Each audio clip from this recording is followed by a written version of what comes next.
স্ত্রী স্বামীর কোন পাশে ঘুমালে আল্লাহ খুশি হয়?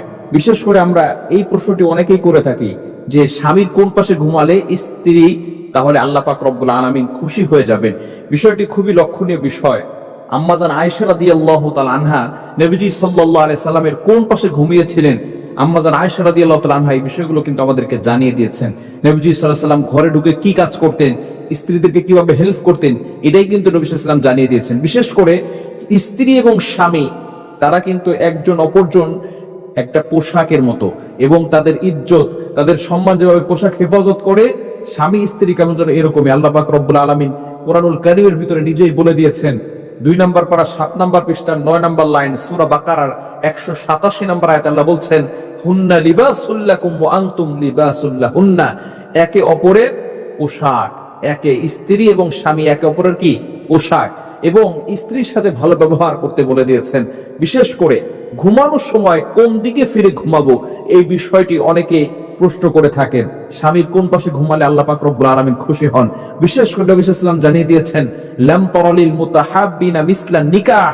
এই যে বিবাহ যখন সম্পাদিত হয়, তখন এই যে নতুন বিবাহের ভিতরে একজন স্বামী স্ত্রীর যে মহব্বত, এটা নবী সাল্লাল্লাহু আলাইহি ওয়াসাল্লাম বলছেন আমি অন্য কোথাও দেখি নাই।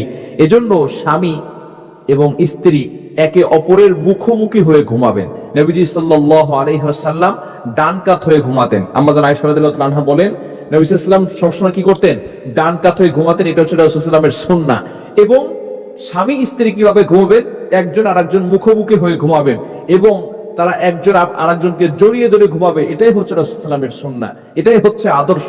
কিন্তু বর্তমান ইয়াং পিপল যারা আছে, তারা দেখা যাচ্ছে স্বামী থাকে একদিকে, স্ত্রী থাকে আর একদিকে, এবং দুইজনে ফোন নিয়ে তাকে ব্যস্ত, এবং আস্তে আস্তে দেখা যাচ্ছে দুইজনের সাথে প্রেম করতেছে। ছেলে করতেছে আর এক মেয়ের সাথে প্রেম, স্ত্রী করতেছে আর এক ছেলের সাথে প্রেম।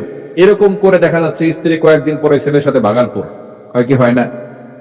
হাসির বিষয় নয়, হাসির খোরাক আপনাদেরকে দিচ্ছি নয়, এটা হাস্যকর বিষয় নয়। বর্তমানে আমাদের স্বামী স্ত্রীর সম্পর্কটা এমন হয়ে গিয়েছে, একজন পুরুষ দোকানে বসে সবার সাথে ভালো ব্যবহার করে। আপা আসলে, একজন মহিলা আসলে তাকে সুন্দর করে আপু বলে ডাক দিয়ে তারপরে তার বেচা কেনা শুরু করে দেয়, সুন্দর করে কথা বলে। কিন্তু ঘরে এসে সেই স্ত্রীর সাথে সুন্দর করে কথা বলে না। প্রেম করার সময় সুন্দর করে কথা বলছে, কতটা চাঁদ আছে, কয়টা তারা আছে, এগুলো সব গল্প শুরু করছে। আকাশের ভিতরে তারা কয়টা আছে, সব কিছুর গল্প তখন হয়। কিন্তু যখন বিয়ে করে ফেলে তখন আর কোনো গল্প থাকে না। এই ধরনের স্বামী সমাজে আছে না নাই? খবরদার। স্বামী স্ত্রীর মহব্বত হচ্ছে খুবই গুরুত্বপূর্ণ। তারা যদি গল্প করে, স্বামী স্ত্রীরা যদি গল্প করে, তাহলে আল্লাহ পাক রব্বুল আলামিন নফল ইবাদতের সওয়াব দিয়ে দেন। এখন স্বামী স্ত্রী রাতের বেলা ঘুমানোর সময় অবশ্যই এমন ভাবে ঘুমাবে যাতে করে তাদের ভালোবাসা প্রকাশ পায়। কারণ স্বামী স্ত্রীর ভালোবাসায় আল্লাহ পাক রব্বুল আলামিন বরকত দিয়েছেন, সেখানে আল্লাহ পাক রব্বুল আলামিন বারাকা দিয়েছেন এবং নফল ইবাদতের সওয়াব দিয়েছেন।